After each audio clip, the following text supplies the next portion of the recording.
हनुमान चालीसा पढ़ना नहीं है। आज तक कोई चालीसा, चाहे गायत्री चालीसा हो, लक्ष्मी चालीसा हो, शिव चालीसा हो, पढ़ना ही नहीं आती। बस बैठ गए भगवान के सामने और पढ़ लिया आसन लगा के। नहीं नहीं नहीं, चालीसा पढ़ने का भी एक नियम है। अगर कोई लक्ष्य लेकर पढ़ रहे हो तो उसका एक नियम है।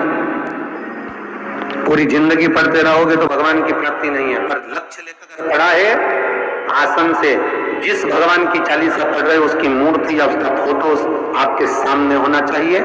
एक घी का दिया, अगर हनुमान चालीसा पढ़ रहे हो तो या तो घी का दिया जलाओ, वो भी गाय के घी का हो, भैंस के घी का मत जलाना। हनुमान जी कभी प्रकट नहीं होंगे भैंस के घी से। घी का दिया लगाइए अगर चालीसा का पाठ कर रहे हो हनुमान जी का। और बहुत ज्यादा संकट है, बहुत ज्यादा परेशानी है तो हनुमान चालीसा का पाठ करो तो तिल्ली के तेल का दिया लगाओ, काली तिल के तेल का दिया, तिल का तेल का दिया हनुमान जी के सामने आसन बिछाकर। बहुत तकलीफ है तो 3 पाठ प्रतिदिन करो और एक आसन से जितने समय 9 बजे अगर आप बैठते हो पाठ करने तो 9 बजे ही बैठना है। 11 दिन तक प्रतिदिन 3 पाठ रोज करो। एक पानी का लोटा, कलश, तांबे का जल अर्थात तांबे का लोटा हो, स्टील का लोटा हो, तुम्हारे पास जो कलश हो उसमें जल भरकर एक सिक्का उसमें पटक कर, एक लौंग पटक कर प्लेट से ढक कर रख दो और प्रतिदिन बस टाइम पर बैठकर पाठ करो। 11 दिन पूर्ण होंगे, जिस कामना से आपने पाठ करा है बस वो सिक्का, वो लौंग कलश में से निकाल लो, जल का आचमन करो और जिस काम के लिए करा है वो जल उस प्रयोग में ले लो। उस प्रयोग, किसी से बात करने जाना है तो वो जल पी कर जाइए, कोई से हाथ मिलाना है तो वो सिक्का, वो लौंग अपने हाथ में रखिए, अपने साथ रखिए। राम जी महाराज जब गए, हनुमत चरित्र कथा, राम जी महाराज जब जाने लगे तो उन्होंने हनुमान जी से कहा कि तुम क्या चाहते हो। हनुमान जी बोले मेरे को जाना है, क्योंकि जहां राम वहां हनुमान। हनुमान जी जब कहने लगे कि मेरे को जाना है तो राम जी महाराज बोले नहीं नहीं हनुमान, तुझे सबसे ज्यादा प्रिय क्या है? तो कह रहा, तो हनुमान तू कह रहा है सबसे ज्यादा प्रिय है, राम प्रिय है, तो एक बार जिस समय देवऋषि नारद का अपमान हुआ, विश्वामित्र बाबा का अपमान हुआ, उस समय पर एक राजा ने जब अपमान करा तो तूने उसको राम नाम लिखकर एक जगह पर बिठा दिया और कहा कि तू राम नाम जपते रहे। उसने राम नाम जपा। तब हनुमान याद कर, मेरे सम्मुख में तू खड़ा था और युद्ध होने वाला था, तो तूने क्या कहा था? प्रभु आप इसको मार नहीं सकते क्योंकि ये आपका नाम ले रहा है। राम से बड़ा होता है राम का नाम, आप इसे मार नहीं सकते। तब आपने ये संवाद कहा था, हनुमान बता तेरी प्रियता क्या है? हनुमान जी कहते हैं प्रभु आपने मुझे जगा दिया, क्योंकि मुझे श्राप ये मिला था कि तू जागेगा किसी की जगाने पर, आपने मुझे जगा दिया। इसलिए है नाथ, अब मैं जाना नहीं चाहता, सत्संग करना चाहता।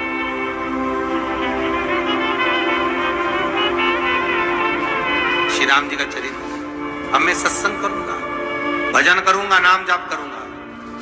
पर राम जी जानते हैं, हनुमान से कहा हनुमान मेरा जाने का समय आ गया, मुझे तो जाना पड़ेगा ना। सीता पृथ्वी में चली गई, मुझे भी जाना है। मैं सरयू के जल में अपने प्राणों को त्यागूंगा, मानव का शरीर है, इसको त्यागना तो पड़ेगा ना हनुमान। हनुमान जी बोले तो त्याग दो, त्यागने में क्या दिक्कत है, त्यागो आप तो। पर दिक्कत एक बहुत बड़ी है। तो राम जी ने जैसी कहा दिक्कत बहुत बड़ी है, तो हनुमान जी पूछे ऐसी कौन सी दिक्कत है? हनुमान जी के शब्द सुने तो राम जी बोले, जब जिस समय पर तुम सूर्य को निगल गए थे, इंद्र को क्रोध आया था और इंद्र ने तुम पर वज्र का जब प्रहार करा था, जब वज्र का प्रहार इंद्र ने करा तब तुम्हारा नाम हनुमान हुआ। तब सारे देवी देवताओं ने तुम्हें वर प्रदान करा। उस जगह पर यमराज भी खड़ा था, तो यमराज ने तुम्हें वर दिया था कि जहां हनुमान होगा वहां यमराज नहीं होगा। अब दिक्कत यह है कि मुझे प्राण त्यागना है और तू मुझे 1 मिनट के लिए नहीं छोड़े तो यमराज आएगा कैसे? दिक्कत वहां अड़ी पड़ी।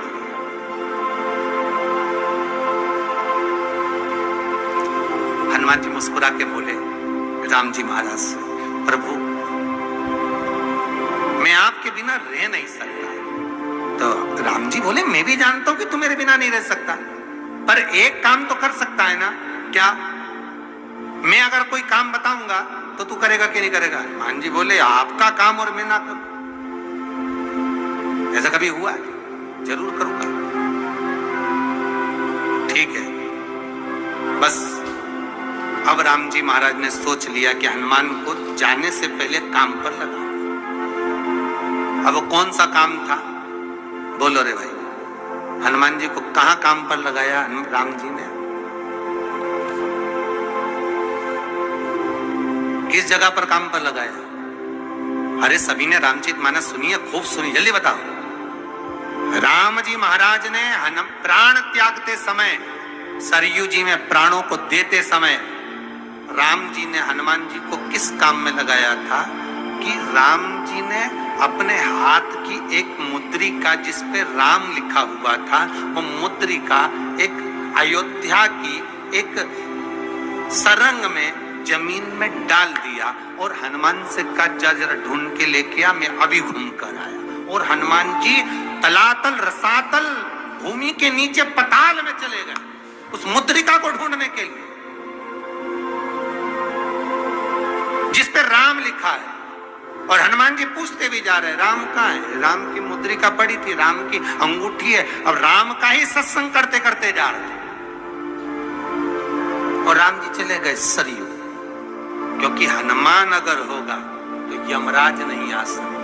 हनुमान को यहां से हटाना पड़ेगा तब यमराज लेने के लिए आ, तब यम आए, क्योंकि यम अपने नियम को धारण करेगा, चाहे कृष्ण हो चाहे राम।